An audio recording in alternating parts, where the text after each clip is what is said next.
Assalamualaikum warahmatullahi wabarakatuh. Perkenalkan, kami dari kelompok 1.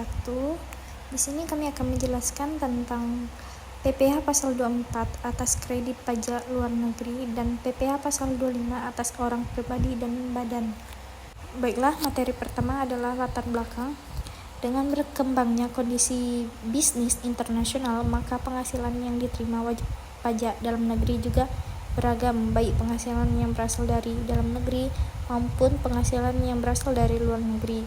Dalam kegiatan ini tentunya terjadi tambahan kemampuan ekonomis atau penghasilan yang didapat oleh wajib pajak dalam negeri dan juga merupakan objek dari pajak, khususnya PPh pasal 24. Di sini perannya pemerintah sangatlah berpengaruh karena agar tidak terjadinya pengenaan pajak berganda antara negara di mana tempat penghasilan ini bersumber dari negara Indonesia selaku pemungut pajak penghasilan dari wajib pajak dalam negeri.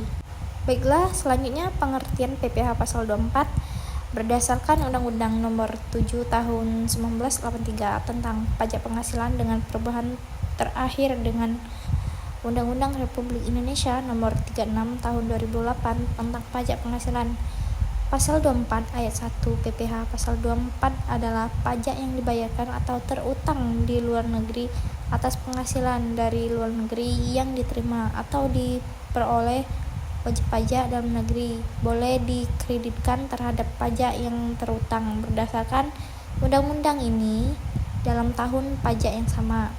Selanjutnya, subjek dan objek PPh pasal 24. Yang menjadi subjek PPh pasal 24 adalah wajib pajak dalam negeri, terutang pajak atas seluruh penghasilan termasuk penghasilan yang diterima oleh atau diperoleh dari luar negeri. Objek PPh pasal 24 adalah penghasilan yang berasal dari luar negeri. Baiklah, selanjutnya penggabungan penghasilan PPh pasal 24. Penggabungan penghasilan dari luar negeri dilakukan sebagai berikut. Pertama, untuk penghasilan dari usaha dilakukan dalam tahun pajak diperolehnya penghasilan tersebut.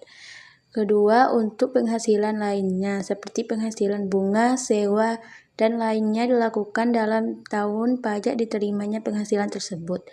Ketiga, untuk penghasilan berupa dividen untuk mengurangi kemungkinan penghindaran pajak maka terhadap penanaman modal di luar negeri selain pada badan usaha yang menjual sahamnya di Bursa Efek. Menteri Keuangan berhak untuk menentukan saat diperolehnya dividen. Selanjutnya, besarnya pajak luar negeri yang boleh dikreditkan PPh pasal 24. Jumlah kredit pajak luar negeri yang diperbolehkan hanya atas pajak yang langsung dikenakan atas penghasilan yang diterima atau diperoleh wajib pajak dari luar negeri, dan setinggi-tingginya sama dengan jumlah pajak yang dibayar atau terutang di luar negeri, tetapi tidak boleh melebihi jumlah yang dihitung menurut perbandingan antara penghasilan dari luar negeri terhadap penghasilan kena pajak dikalikan dengan pajak yang terutang atas penghasilan kena pajak, atau setinggi-tingginya sama dengan pajak yang terutang atas penghasilan kena pajak dalam hal penghasilan kena pajak lebih kecil dari penghasilan luar negeri. Selanjutnya, cara menghitung PPh pasal 24 yang dapat dikreditkan di dalam negeri. Pertama, cari penghasilan kena pajak atau PKP. PKP sama dengan PNDN atau penghasilan neto dalam negeri ditambah PNLN penghasilan neto luar negeri. Catatan, jika DN atau dalam negeri rugi diperhitungkan sebagai pengurang dalam menghitung PKP. Jika LN luar negeri rugi tidak diperhitungkan sebagai pengurang dalam menghitung PKP atau diabaikan. Kedua, cari pajak penghasilan terutang atau PPh terutang dari penghasilan kena pajak PKP.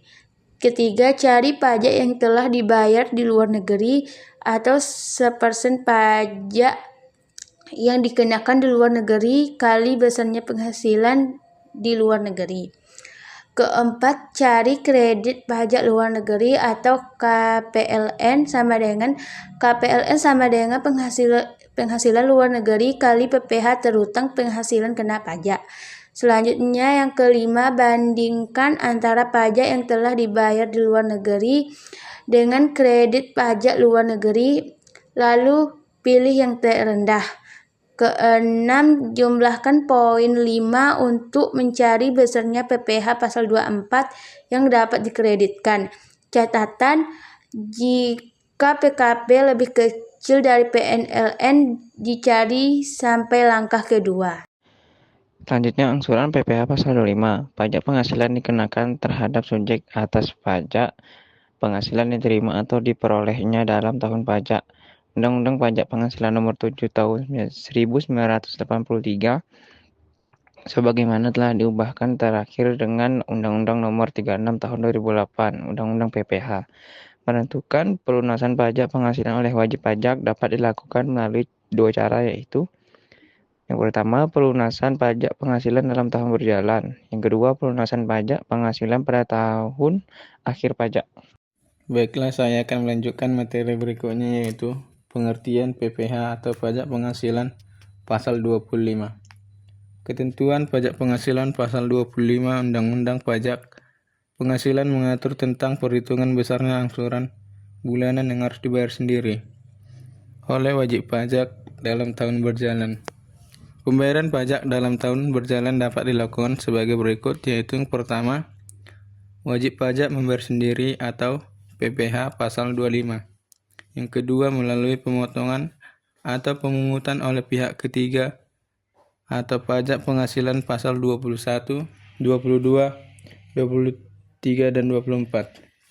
Selanjutnya kesimpulan, berdasarkan Undang-Undang Nomor 7 Tahun 1983 tentang pajak penghasilan dengan perubahan terakhir dengan Undang-Undang Republik Indonesia Nomor 36 Tahun 2008 tentang pajak penghasilan pasal 24 ayat 1 PPh pasal 24 adalah pajak yang dibayarkan atau terhutang di luar negeri atas penghasilan dari luar negeri yang diterima atau diperoleh wajib pajak dalam negeri boleh dikreditkan terhadap pajak yang terhutang berdasarkan undang-undang ini dalam tahun pajak yang sama.